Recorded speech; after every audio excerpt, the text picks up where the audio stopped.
Like a fire, roaring like a lion. Ready to pay, time to slay. He's back again. Episode 175 Purushottam మామిడి తోట. ప్రజ్వల చేసిన పనికి చిరాకు ఫీలవుతూ సోఫాలో కూలబడ్డాడు దేవా. ఆ తర్వాత శక్తి కంకణం తెచ్చి తన చేతిలో పెట్టి గుప్పిట మూశాడు. కేవలం కొన్ని నిమిషాలకే అతని శరీరంలో మార్పులు రావడం మొదలైంది. అతని బాడీ అంతా ఒకేసారి రక్తం పరుగులు పెడుతున్నట్టు, వేడెక్కి ఎర్రగా మారిపోయింది. క్రమంగా ఒళ్లంతా గాలిలో తేలిపోతున్నట్టు, తన శరీరం తన స్వాధీనం తప్పిపోతున్నట్లు ఫీలవుతుండగా క్రమంగా పిడికిల్లోని కంకణం శరీరంలో కలిసిపోవడం అనుభూతి చెందాడు దేవా. అలా ధ్యానంలో డీప్ లెవెల్లోకి వెళ్ళిపోయి కొన్ని గంటల తర్వాత నెమ్మదిగా కళ్ళు తెరిచాడు దేవా. తనలో పవర్ పెరిగినట్టు స్పష్టంగా తెలుస్తుంటే అతని కళ్లల్లో చిన్న సంతోషం. ఫోన్ తీసి చూడగా ఈవినింగ్ అయిపోయిందని అర్థమైంది. పురుషోత్తం సాయంత్రానికి అపాయింట్మెంట్ ఇవ్వడంతో వెళ్లడానికి టైం అవుతోందని కాస్త ముందుగానే వెళ్ళి ఆ ఏరియా అంతా పరిశీలించాలి అని అనుకున్నాడు దేవా. ఎందుకంటే పర్టికులర్గా పురుషోత్తం ఒక ప్లేస్ సెలెక్ట్ చేశాడు అంటే అక్కడ అతనికి అనుకూలంగా ఏదో స్పెషాలిటీ ఉండే ఉంటుంది. తనంటే వాళ్ళకి పడదు కాబట్టి, తనను ఏదైనా చేసే అవకాశం ఎక్కువగా ఉంటుంది కాబట్టి ముందు జాగ్రత్త అవసరమని అనుకున్నాడు. సేఫ్ డ్రాలో దాచిన తన ఖేలా సుఖేలా వెపన్స్ తీసి తన డ్రెస్లో చెకింగ్కి దొరకని విధంగా జాగ్రత్తగా దాచుకున్నాడు దేవా. అన్నీ పర్ఫెక్ట్ అనుకున్నాక కారుని పురుషోత్తం చెప్పిన ప్లేస్కి పోనిచ్చాడు. సరిగ్గా 10 నిమిషాలు గడవకముందే రోజు నుంచి అతనికి కాల్ వచ్చింది. హాయ్ దేవా, హౌ ఆర్ యూ? నీతో మాట్లాడి చాలా రోజులైంది. నీకసలు నేను గుర్తున్నానా అని గారంగా అడిగింది రోజీ. ఆమె మాటలకి విసుగు తన్నుకొస్తుంటే, ఆసుకు వేసేంత ఖాళీగా నువ్వున్నా నేను లేను రోజీ. వేస్ట్ టాపిక్స్ వదిలేసి ఎందుకు కాల్ చేసావు చెప్పు. నో న్యూస్, పనిలేక చేశాను అంటే మాత్రం మళ్ళీ చేయకు అని కాస్త సీరియస్గా చెప్పాడు దేవా. అతని ప్రవర్తనలో అస్సలు మార్పు రాకపోవడంతో భారంగా నిట్టూర్చి, నేను ముంబైలో ఉన్నాను దేవా, నన్ను లోక్నాథ్ కలిశాడు అని చెప్పింది రోజీ. అది వినగానే సడన్ బ్రేక్ వేశాడు దేవా. నిజమా? ఎప్పుడు కలిశాడు? ఎలా కలిశాడు? ఇప్పుడు ముంబైలోనే ఉన్నాడా వాడు అని ఆతృతగా అడిగాడు దేవా. ఎక్కడున్నాడో తెలుసు, బట్ అసలు విషయం అది కాదు. అతను బ్లడ్ లోటస్ ఓల్డ్ కిల్లర్ మెంబర్స్ని కలవాలి అనుకుంటున్నట్టు చెప్పాడు. వాళ్ళు బ్లడ్ లోటస్ నుంచే రిటైర్ అయ్యాక సిటీలో నార్మల్ లైఫ్ లీడ్ చేస్తున్నారు. అలాంటి మెంబర్స్ 10 మందిని తిరిగి ఫీల్డ్లోకి తీసుకోవాలని గట్టిగా ట్రై చేస్తున్నాడు. అయితే ఇంతకు ముందే బ్లడ్ లోటస్ గ్రూప్లోని రెడ్ కార్డ్ కిల్లర్స్ ఒకేసారి చనిపోవడం, అది కూడా లోక్నాథ్ వాళ్ళనే కావడంతో వాళ్ళు కాస్త ఆలోచిస్తున్నారు అని చెప్పింది రోజీ. మరి లోక్నాథ్ నెక్స్ట్ స్టెప్ ఏంటో చెప్పాడా అని ఆసక్తిగా అడిగాడు దేవా. ప్రెజెంట్ అయితే ఏం లేదు దేవా, నన్ను నెక్స్ట్ మంత్ మళ్ళీ కలుస్తానని చెప్పాడు అని అంది రోజీ. ఒక్క నిమిషం కళ్ళు మూసుకొని దీర్ఘంగా ఆలోచించిన దేవా, నేను చెప్పేది జాగ్రత్తగా విను రోజీ. లోక్నాథ్ ఏం చేయబోతున్నాడో, అతని ప్లాన్స్ ఏంటి అనేది తెలుసుకో. వాడిని చాలా జాగ్రత్తగా గమనించు. ఈసారి మాత్రం వాడి ఆటలు సాగనివ్వను అని దృఢంగా చెప్పాడు దేవా. ఓకే దేవా, నువ్వు చెప్పినట్లే చేస్తాను, బట్ నాకేంటి అని కొంటిగా అడిగింది రోజీ. ఏం కావాలి అని డౌట్గా అడిగాడు దేవా. ఐ వాంట్ యూ దేవా, నీ మీదున్న ఇష్టం రోజు రోజుకి పిచ్చిదానిలా ముదిరిపోతోంది. నిన్ను నీ ఇష్టానికి వదిలేస్తే నన్ను ఎప్పటికీ పట్టించుకునేలా లేవు. అందుకే ఇలా లాక్ చేస్తున్నాను. అంటారుగా everything is for love and war అని మత్తుగా నవ్వింది రోజీ. ఆమె మాటలకి ఉలిక్కి పడ్డాడు దేవా. అతనికి నైట్ ప్రజ్వల ఇచ్చిన కిస్ గుర్తుకొచ్చి డిస్టర్బ్ అయ్యాడు. అసలే జరిగిందాన్ని మర్చిపోవడానికి ట్రై చేస్తుంటే పుండు మీద కారం జల్లినట్టు ఆమె మాటలకి అసహనంగా మెడ రుద్దుకున్నాడు. లాస్ట్లో నువ్వు తప్పించుకోలేవు అన్నట్టు నవ్విన నవ్వు అతనిలోని టెంపర్ను తట్టిలేపింది. దానిని లవ్ అనరు రోజీ, కొవ్వు అంటారు. పెద్ద పెద్ద డైలాగ్స్ చెప్పకు. నువ్వు కోరుకునేది జస్ట్ ఫిజికల్ నీడ్. సో నువ్వు పెట్టిన ప్రపోజల్ని ఫ్రెండ్షిప్ విత్ బెనిఫిట్స్ అంటే కరెక్ట్గా సరిపోతుంది. అంటే నువ్వు నన్ను ఎప్పటికీ కమాండ్ చేయలేవు. నేను చెప్పిన పని చేయకుండా తోక జాడించావో నాలోని బీస్ట్ని నువ్వు లైవ్లో చూస్తావు. మైండ్ ఇట్ అని కరకుగా హెచ్చరించి కాల్ కట్ చేశాడు దేవా. అది ఒక రిసార్ట్. ఆ చుట్టూ ఒక పెద్ద మామిడి తోట. అది పసుపులేటి ఫ్యామిలీకి సంబంధించింది. ఇక్కడ గోల్ఫ్ కోర్స్, హార్స్ రైడింగ్ లాంటివి కూడా ఉన్నాయి. విశాలంగా ఉన్న ఆ ఏరియాని చూస్తూ సైలెంట్గా బయటనుంచి బైనాక్యులర్లో గమనించసాగాడు దేవా. రిసార్ట్ అంతా చాలా నిశ్శబ్దంగా ఉంది. ఈరోజు అక్కడ ఉన్న అందరినీ క్లియర్ చేశారని, ఎవరికి ఎంట్రీ పర్మిషన్ లేదని త్వరగానే అర్థమైంది. పైగా ఇది రిమోట్ ఏరియా కావడంతో ఏవైనా ఫైటింగ్, ఫైరింగ్ లాంటివి జరిగినా కూడా బయట వాళ్లకు తెలియదని, అందుకే ఆ ప్లేస్ సెలెక్ట్ చేశారని వేగంగా ఆలోచించాడు దేవా. ఈ ముసలోడి తెలివి మామూలుగా లేదు. పండిపోయిన తెలివితేటలన్నీ నా మీదే చూపిస్తున్నట్టున్నాడు.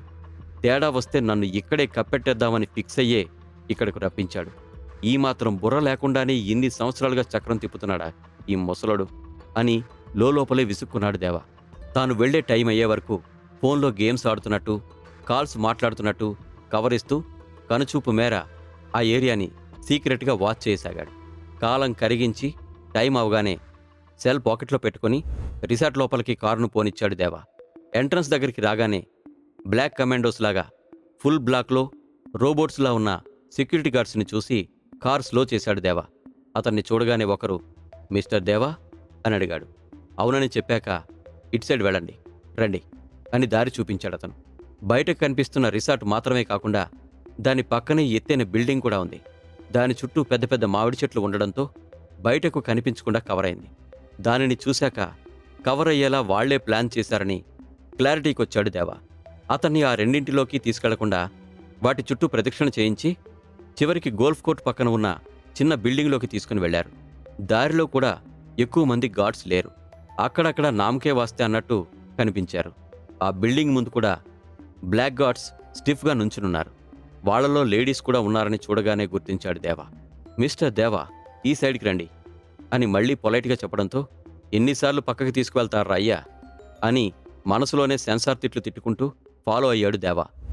ఆ బిల్డింగ్ ముందున్న గార్డ్స్ దేవాని చూస్తూ, మిస్టర్ దేవా, మీ దగ్గర ఏవైనా వెపన్స్ ఆర్ థింగ్స్ ఏమైనా ఉంటే ఇక్కడే ఇచ్చి వెళ్ళండి. మేం చెక్ చేసి తీసుకుంటే సిచ్యువేషన్ వేరేలా ఉంటుంది అని కమాండింగ్గా చెప్పారు. దేవా తన పాకెట్లోని ఫోన్ తీసి చూపిస్తూ, ఇది తప్ప నేనేం తీసుకురాలేదు, మీకు డౌట్ ఉంటే చెక్ చేసుకోవచ్చు, నో ప్రాబ్లం అని చెప్పాడు. ఫోన్ చెక్ చేయగా అది నార్మల్ ఫోన్ అని అర్థమై తిరిగిచ్చేశారు. తర్వాత కొందరు గార్డ్స్ దేవాని చెక్ చేశారు. బట్ అతని దగ్గర ఏం దొరకలేదు. వాళ్ళకి కాస్త ఆశ్చర్యం, డౌట్ రావడంతో మెటల్ డిటెక్టర్తో వెపన్స్ ఉన్నాయేమో అని చెక్ చేశారు. బట్ అంతా నార్మల్గా ఉండడంతో ఒకంత ఆశ్చర్యపోతూనే లోపలికి అలౌ చేశారు. లోపలికి వెళ్లే కొద్దీ దారికి అటూ ఇటూ ఉన్నవాళ్లతో కలిపి మొత్తం సెక్యూరిటీ గార్డ్స్ 30 మంది ఉండడం కళ్లతో లెక్క పెట్టాడు. కానీ వాళ్ళ లెవెల్ ఏంటి అనేది మాత్రం తెలియలేదు అతనికి. రాజు తలుచుకుంటే దెబ్బలకు కరువా అన్నట్టు డబ్బు పలుకుబడి ఉన్న ఇలాంటి బలిసినోళ్ల దగ్గర ట్రైన్డ్ గార్డ్స్ ఎంతమంది అయినా ఉంటారు. వాళ్ళని మెయింటైన్ చేసే కెపాసిటీ వాళ్ళకి ఉంది కాబట్టి అది సహజమే అని దేవాకి తెలుసు. అతన్ని నేరుగా హాల్లోకి తీసుకువెళ్లారు. అక్కడ పొడవాటి డైనింగ్ టేబుల్ ఉంటే దాని చుట్టూ ఉన్న చైర్స్లో మొత్తం 6 కూర్చునున్నారు. మాధవరావు, పురుషోత్తం, వసంత్, హర్షవర్ధన్, విష్ణువర్ధన్తో పాటు ధ్యానం చేసుకుంటున్న పొజిషన్లో ఒక వృద్ధుడు కూడా ఉన్నాడు. అతన్ని చూడగానే భూపతి అని వెంటనే గుర్తుపట్టాడు దేవా. భూపతి చాలా కాలం క్రితం టాప్ ర్యాంకింగ్లో నెంబర్ 1 పొజిషన్లో ఉండేవాడు. ఇప్పుడు అతని వయసు ఎంత లేదన్నా 100కి తక్కువ ఉండవు. అతను పురుషోత్తం, డానీ రిచర్డ్ వయసువాడు. అప్పట్లో అండర్ గ్రౌండ్ వరల్డ్లో పాపులర్ పర్సన్ అని, ఎప్పుడూ ఒకచోట ఉండకుండా తిరిగేవాడని ఎన్నోసార్లు విన్నాడు దేవా. అలాంటి వ్యక్తి సడన్గా మాయమయ్యాడని కొందరంటే, మరికొందరు మాత్రం అతను మనుషులు వెళ్ళని కొండల్లో నివసిస్తూ అక్కడే మరణించాడని అంటుంటారు. ఇలాంటి వ్యక్తిని ఇక్కడ వీళ్లతో చూస్తానని దేవా అస్సలు ఊహించలేదు. టాప్ ర్యాంకింగ్లో నెంబర్ 1 ప్లేస్లో ఉన్నాడంటే అతని పవర్ సామాన్యమైంది కాదు. కానీ అతన్ని బ్రేక్ చేయాలని ట్రై చేస్తే ఇక్కడున్న వాళ్ళందరూ తనపై మెరుపుదాడి చేస్తారని సిచ్యువేషన్ని కళ్లతోనే అంచనా వేశాడు దేవా. తన మనసులోని ఆలోచనలు, ఫీలింగ్స్ ఏదీ కూడా ఫేస్లో కనిపించకుండా జాగ్రత్త పడుతూ వాళ్ల దగ్గరికి వెళ్ళాడు దేవా. నేను మీ ఇద్దరిని పిలిచాను, కానీ నువ్వు ఒక్కడివి రావడంలో అర్థమేంటి దేవా? చారులత ఎక్కడా? తనెందుకు రాలేదు అని గంభీరంగా అడిగాడు పురుషోత్తం. ఆవిడ తరపున నేనొచ్చాను, డీల్ మనం మాట్లాడుకుందాం అని సూటిగా చెప్పాడు దేవా. ఆ మాట వినగానే హర్షవర్ధన్ ముఖం నల్లగా మాడిపోయింది. తన మాజీ భార్య దేవాని అంతలా నమ్మడం, తన విషయాల్లో కల్పించుకోవడానికి పర్మిషన్ ఇవ్వడం ఎందుకు అతనికి అస్సలు నచ్చలేదు. అందరి ముఖాలు కాస్త అప్సెట్ అవ్వడం, అది తనకు కనిపించకుండా క్షణాల్లో కవర్ చేయడం అంతా ఒక కంట కనిపెడుతూనే ఉన్నాడు దేవా. విషయం నాంచకుండా నాకిప్పిస్తానన్న శక్తి కంకణం ఏది అని సూటిగా అడిగాడు దేవా. కుర్రాడు మంచి దూకుడు మీద ఉన్నాడ్రా, ఎలానూ ఇచ్చేదానికి ఇంకా లోపలే దాయడం ఎందుకు? ఆ బాక్స్ తెప్పించు అని గంభీరంగా చెప్పాడు పురుషోత్తం. ఉప్పు నిప్పులా ఉండే పురుషోత్తం పెదరాయుడు పోజు పెట్టి న్యాయాలు మాట్లాడడం చాలా తేడాగా అనిపించింది దేవాకి. హర్షవర్ధన్ తన గార్డ్స్ వైపు చూడకుండానే అతను లోపలికి వెళ్లి వెండి పళ్ళెంలో సిల్క్ క్లాత్లో చుట్టిన బాక్స్ తీసుకువచ్చి పురుషోత్తం ముందు పెట్టాడు. దాన్ని తానే స్వయంగా తెరిచి చూపించాడు పురుషోత్తం. కళ్ళు మిరిమిట్లు గొలిపే కాంతితో మెరుస్తున్న శక్తి కంకణాలను చూసి అవి ఒరిజినల్ కంకణాలే అని కన్ఫర్మ్ చేసుకున్నాడు దేవా. చేతిని చాపి ఆ బాక్స్ను అందుకోబోయేంతలో టక్మని బాక్స్ మూసేశాడు పురుషోత్తం. భృకుటి ముడేసిన దేవాని చూసి అదో రకంగా నవ్వుతూ డీల్తో పాటు విందు కూడా ఉంది దేవా, వచ్చి మాతో పాటు డిన్నర్ చేయి. ఇంకా డీల్ కన్ఫర్మేషన్ కోసం సైన్ చేయాల్సి ఉంది కదా, అది ఆఫ్టర్ డిన్నర్ పెట్టుకుందాం అని చెప్పాడు పురుషోత్తం. అప్పటికే అందరి ప్లేట్స్లో టేబుల్ మీద ఉన్న డిషెస్ వడ్డించారు సర్వెంట్స్. దేవా అతని మాటను విన్నాడు కానీ ఎలాంటి సమాధానం ఇవ్వలేదు. కనీసం ప్లేట్లో స్పూన్ కూడా ముట్టుకోలేదు.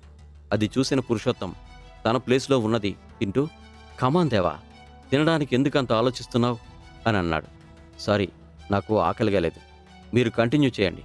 మీ డిన్నర్ పూర్తయ్యాక డీల్ అగ్రిమెంట్ మీద సైన్ చేద్దాం అని పొలైట్గా చెప్పాడు దేవా. ఓ ఇట్స్ ఓకే, అయితే మనం అగ్రిమెంట్ గురించి మాట్లాడుకుందాం. నేను ఈ అగ్రిమెంట్లో ఒక కండిషన్ కొత్తగా యాడ్ చేస్తున్నాను అని తాపీగా చెప్పాడు పురుషోత్తం. ఆ మాటకు వెంటనే అలర్ట్ అయ్యాడు దేవా. ఏంటా కండిషన్ అని సూటిగా అడిగాడు దేవా. చాలా సింపుల్ కండిషన్ దేవా, నీకు ఇంతకు ముందే చెప్పాను, ఈ పసుపులేటి ఫ్యామిలీని ఓడించడం అంత ఈజీ కాదని. కానీ అలాంటి గొప్ప చరిత్ర ఉన్న పసుపులేటి వారసుడు నా కొడుకు మాధవన్ని నువ్వు కొట్టావు, అవమానించావు. నీకు ఈ 3 కంకణాలు కావాలన్నా, ఈ అగ్రిమెంట్ మీద నేను సైన్ చేయాలన్నా ముందు నువ్వు మాధవరావు కాళ్ళు పట్టుకొని క్షమాపణ వేడుకోవాలి దేవా. నువ్వు ఎలా అయితే తనని కొట్టావో ఇప్పుడు తను కూడా నిన్ను అలాగే కొడతాడు. నువ్వు ఎదురు తిరగకూడదు అని చెప్పి కన్నింగా నవ్వాడు పురుషోత్తం. అతని ఉద్దేశం అర్థం కాగానే యాటిట్యూడ్గా క్రాస్ వేసుకొని కూర్చుంటూ, అలా జరుగుతుందని నువ్వు అనుకుంటున్నావా అని పొగరుగా అడిగాడు దేవా. ఖచ్చితంగా, నీకు వేరే ఛాన్స్ అస్సలు లేదు అని అంతకంటే పొగరుగా చెప్పాడు పురుషోత్తం. పురుషోత్తం తన మీద అటాక్ లాంటివి చేయిస్తాడని ఊహించాడు. కానీ ఇలా అందరి ముందు అవమానించాలని అనుకుంటున్నాడని ఇప్పుడే అర్థమైంది దేవాకి. ఇంతలో డోర్ ఎంట్రన్స్ దగ్గర ఉన్న సెక్యూరిటీ గార్డ్ ఒకతను పురుషోత్తం దగ్గరకు వచ్చి, ఇతన్ని ఫుల్గా చెక్ చేశాను సార్, ఎలాంటి వెపన్స్ తీసుకురాలేదు అని చెప్పాడు. అది వినగానే పురుషోత్తం ముఖంలో రంగులు మారిపోగా పక్కనున్న వాళ్ళు వెకిలిగా నవ్వారు. నాకు దేవా గురించి బాగా తెలుసు. అతను ఎలాంటి జాగ్రత్త లేకుండా వచ్చాడంటే అతనికి హెల్ప్ చేయడానికి వేరే ఎవరైనా వస్తున్నారేమో. మన వాళ్ళని చెక్ చేయమని చెప్పు. కొత్త వాళ్ళు ఎవరు ఈ ఏరియాలో అడుగు పెట్టడానికి కూడా వీల్లేదు. సెక్యూరిటీని ఫుల్ టైట్ చేయండి అని ఆర్డర్స్ వేశాడు పురుషోత్తం. ఎస్ సార్ అని అతను హడావిడిగా వెళ్ళిపోగా, నువ్వు చాలా తెలివైన వాడివి అనుకుంటున్నాను, బట్ ఇది పసుపులేటి ఫ్యామిలీ విందు అని తెలిసి ఒంటరిగా ఎలాంటి జాగ్రత్తలు లేకుండా వచ్చావంటే జాలేస్తుంది దేవా అని జాలి నటించాడు పురుషోత్తం. నాన్న వీడితో మాట్లాంటే సింహం బోన్లోకి డైరెక్ట్గా వచ్చి చిక్కుకున్నాడు. లేట్ చేయకుండా వీడిని వేసేస్తే ఓ పని అయిపోతుంది కదా అని అసహనంగా అరిచాడు మాధవరావు. ఎందుకురా అనవసరంగా ఆవేశపడతావు? ఆయాసం తప్ప ఏముంది చెప్పు.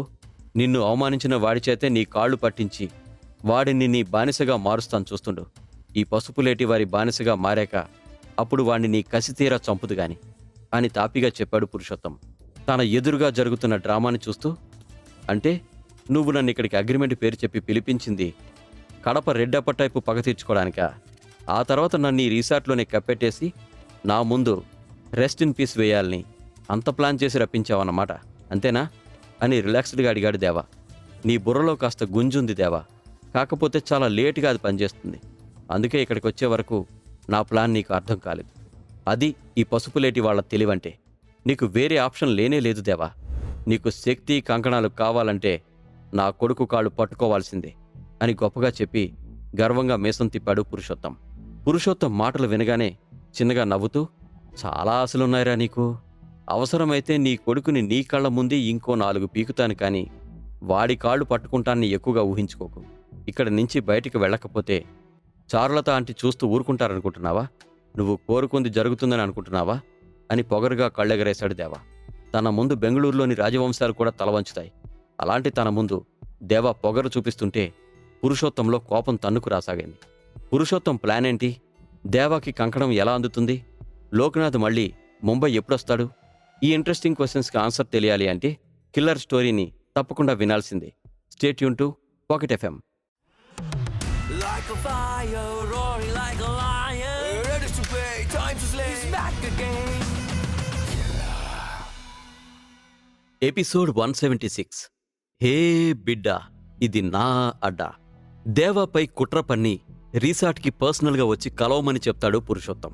అక్కడికి వెళ్ళిన తర్వాత తన కొడుకు కాళ్ళు పట్టుకుని క్షమించమని అడగమంటాడు పురుషోత్తం. దేవాని ఎగతాళి చేస్తూ, నా అడ్డాలో నా ముందు నించుని నన్ను బెదిరిస్తున్నావా దేవా? నిన్నే లాక్ చేసిన వాణ్ణి. నా మాజీ కోడల్ని ఎలా వంచాలో, ఎలా కంట్రోల్ చేయాలో తెలీదా? పిచ్చి దేవా, ఏదేదో ఊహించుకుని ఇక్కడికొచ్చి అనవసరంగా ఇరుక్కుపోయావు.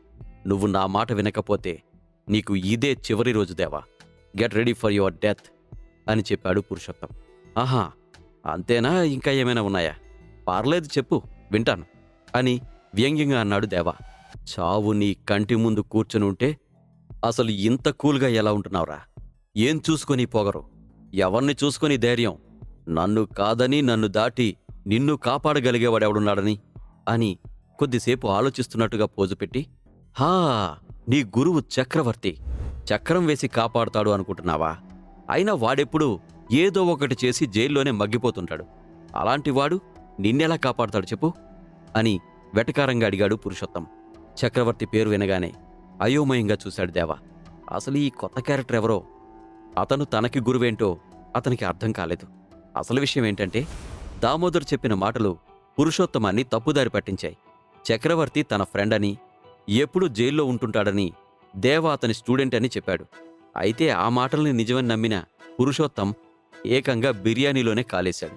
తనని అయోమయంగా చూస్తున్న దేవాని చూస్తూ, నీ గురించి నాకు అన్ని విషయాలు తెలుసురా దేవా. నువ్వు జైల్లో ఉన్నప్పుడు చక్రవర్తికి శిష్యుడిగా ఉన్నావని, అతని ద్వారా శక్తి కంకణాన్ని స్వీకరించగల శక్తిని పొందావని నాకు అన్నీ తెలుసు అని గర్వంగా తనకి అన్నీ తెలుసని చూశాడు పురుషోత్తం. అతనికి ఎవరో పిట్టకథ చెప్పి బురిడీ కొట్టించారని అర్థమై చిన్నగా నవ్వుతూ, అబ్బో, నా గురించి చాలా సీక్రెట్స్ తెలుసుకున్నావే, ఇంతేనా? ఇంకా దేవరహస్యాలు, దేవలోక రహస్యాలు ఏమైనా తెలుసుకున్నావా? ఇవన్నీ తెలుసుకొని ఈ వయసులో ఏం చేద్దామనో అని వ్యంగ్యంగా అడిగాడు దేవా. అతను తన గ్రిప్లోకి పూర్తిగా వచ్చేశాడని భ్రమపడిన పురుషోత్తం తన ఒరిజినాలిటీ బయటికి తీస్తూ, చాలా ముఖ్యమైన రహస్యం తెలుసు దేవా. నువ్వు కుంగిపోయిన నా శరీరాన్ని చూస్తున్నావు, కానీ అతి త్వరలోనే ఈ శరీరం నీ బాడీలా మారిపోతుంది, నా వయసు తగ్గిపోతుంది అని చెప్పాడు. అతను ఏం చెప్తున్నాడో నిజంగానే దేవాకి అర్థం కాలేదు. ఏంటి, నేనేం చెప్తున్నానో నీకు అర్థం కాలేదు కదా? నువ్వన్నావే దేవలోక రహస్యం తెలుసుకున్నావా అని. ఎస్, నేను నిత్య యవ్వనంగా ఉండే రహస్యాన్ని తెలుసుకున్నాను. అది ఎలాగో తెలుసా? రక్త మార్పిడి ద్వారా. నువ్వు వయసులో ఉన్న కుర్రాడివి, నీలో ఉడుకు రక్తం ఉరకలు వేస్తోంది. నాకు వయసు అయిపోయింది కాబట్టి నా రక్తంలో వేడి తగ్గిపోయింది. శక్తి కంకణాలు స్వీకరించడం ద్వారా, రక్త మార్పిడి ద్వారా నేను త్వరలోనే శక్తివంతుని అవ్వబోతున్నాను. నీ దృష్టిలో చెప్పాలంటే మహేంద్రని మించిపోగలను, నన్నెవరో ఆపలేరు అని క్రూరంగా నవ్వాడు పురుషోత్తం. రక్త మార్పిడి గురించి విని షాక్ అయ్యాడు దేవా. నిజంగానే దీని గురించి అతనికి ఏమీ తెలీదు. ప్రెజెంట్ ఉన్న లేటెస్ట్ టెక్నాలజీ ద్వారా బాడీలోకి బ్లడ్ ఎక్కించడం చాలా ఈజీ. అంటే అలా తన బాడీలోని బ్లడ్ అంతా చేంజ్ చేసుకోవాలి అనుకుంటున్నాడా ఈ ముసలోడు అని ఆలోచనలో పడ్డాడు దేవా. అతను దేని గురించి ఆలోచిస్తున్నాడో అర్థమైనట్టు విసుగ్గా చూస్తూ, నా అనుభవం అంత లేదు నీ వయసు. నీకు టాలెంట్, పవరు ఉండి ఉండొచ్చు, కానీ అది నన్ను గెలిచేంత మాత్రం అస్సలు కాదు. నేనేంటో, నేనేం చేయగలనో ఇప్పటికే నీకు అర్థమైంది కదా. మర్యాదగా నా కొడుకు కాళ్ళు పట్టుకొని క్షమాపణ వేడుకో అని ఆర్డర్ వేశాడు పురుషోత్తం. నువ్వెన్ని కాకమ్మ కబుర్లు చెప్పినా నేను భయపడ్ను. నీ కొడుకు కాళ్ళు పట్టుకోను, ఏం చేసుకుంటావో చేసుకో అని పొగరుగా ఒళ్ళు విరుచుకున్నాడు దేవా. నేను కూడా చూస్తాన్రా నీ పొగరు ఎంతసేపు ఉంటుందో అని అంటూనే గట్టిగా చప్పట్లు కొట్టాడు పురుషోత్తం. వెంటనే ఆ బిల్డింగ్ వెనక నుంచి చీమల్లా లోపలికి బిలబిలమని వచ్చేశారు గార్డ్స్. వాళ్ళందరూ ఎవరూ బయటికి వెళ్ళడానికి దారి లేకుండా ప్రతి ఎంట్రన్స్, విండోస్ని కవర్ చేస్తూ నించున్నారు.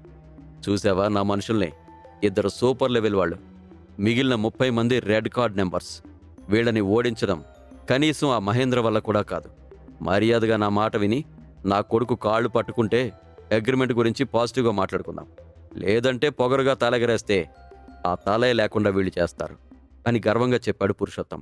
వాళ్ళందరినీ ఒక చూపు చూసి తిరిగి పురుషోత్తమాన్ని చూస్తూ, ఇంతేనా నీ బలగం? ఇంకా ఉందా?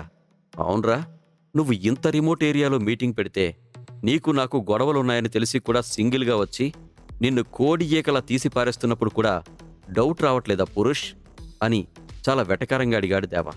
అతని మాటలు వినగానే పురుషోత్తం ముఖంలో రంగులు మారాయి.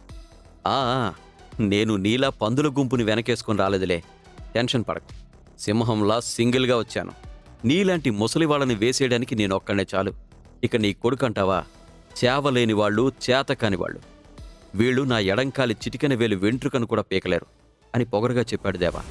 రేయ్, మా నాన్ననే అవమానిస్తున్నావా? నీ అంతు తేలుస్తాను అంటూ కోపంగా అరుస్తూ చైర్లోంచి పైకి లేచాడు మాధవరావు. అది చూసి గర్వంగా మీసం తిప్పాడు పురుషోత్తం. మరీ అంత తిప్పక ముసలోడా, అది తిప్పడానికి లేకుండా నీ తల తీసుకెళ్ళడానికే వచ్చాను అని అసలు విషయం చెప్పాడు దేవా. నా తలను తీసుకువెళ్లేంత మొనగాడివా నువ్వు అని వ్యంగ్యంగా నవ్వుతూ తేలిగ్గా తీసిపారేశాడు పురుషోత్తం. నీ మెడ మీద నుంచి నీ తలకాయని తీసేటప్పుడు నేనెంత మొనగాడినో నీకే బాగా తెలుస్తుందిలే ముసలోడా అని తన మీసం తిప్పాడు దేవా. అప్పటి వరకు సైలెంట్గా ఏదో ధ్యానంలో ఉన్నట్టు కళ్ళు మూసుకొని ఉన్న భూపతి సడన్గా కళ్ళు తెరిచి అరచేత్తో టేబుల్ మీద గట్టిగా కొట్టాడు. ఆ ఒక్క దెబ్బకి టేబుల్ విరిగిపోయింది. దేవా కేవలం మాటలతో వినే రకం కాదని, నేరుగా చేతల్లోకి దిగాలని అతనికి అర్థమైంది. తన మీద దాడి చేయబోతున్నాడని అలర్ట్ అయిన దేవా స్పీడ్గా రియాక్ట్ అవుతూ చైర్లోంచి వెనక్కి దూకాడు. అలా దూకుతున్నప్పుడే తన బట్టల్లో దాచిన వెపన్స్ రెండూ బయటికి తీస్తూనే వాటిని ఆన్ చేశాడు దేవా. జుయీం అనే కందిరీగల గుంపు సౌండ్ చేస్తూ అతని చేతిలోని కత్తి పొడవుగా మారిపోయింది.